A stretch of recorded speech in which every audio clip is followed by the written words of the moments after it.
ভয়াবহ বন্যায় বিপর্যস্ত নেপালের জনজীবন। সপ্তাহ জুড়ে চলা বন্যায় ব্যাপক ক্ষয়ক্ষতির শিকার বাসিন্দারা। বেড়েছে হতাহত ও নিখোঁজের সংখ্যাও।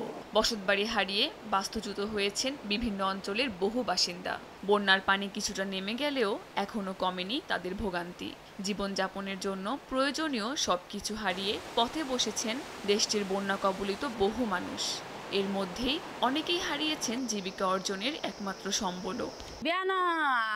আমার ৫ থেকে ৬টি শূকর ছিল যেগুলো বিক্রি করার কথা ছিল। তার মধ্যে একটি গর্ভবতী ছিল। আমার ২৬-২৭টি মুরগি ও ৭০টি হাঁসও ছিল। আমি এদের কোনোটিকেই বাঁচাতে পারিনি। আমি শুধু পশুপালনের কাজটি জানি। এখন আমার আর কিছুই রইল না। যদি শুধুমাত্র একটা পশু বাঁচত তবুও আমি আবার শুরু করতে পারতাম, কিন্তু এখন আমার আর কিছুই নেই। আমি অসহায় বোধ করছি।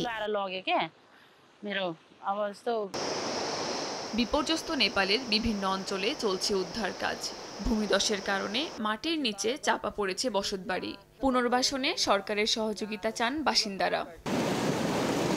এদিকে বন্যা চলাকালীন নেপাল থেকে পানি ছাড়াই ভারতের কোশি নদীর পানিও বেড়েছে। এতে আকস্মিক বন্যার কবলে পড়েছে বিহার রাজ্যের কয়েকটি অঞ্চল। ঘরবাড়ি ছেড়ে বিভিন্ন স্থানে আশ্রয় নিয়েছেন অনেকে।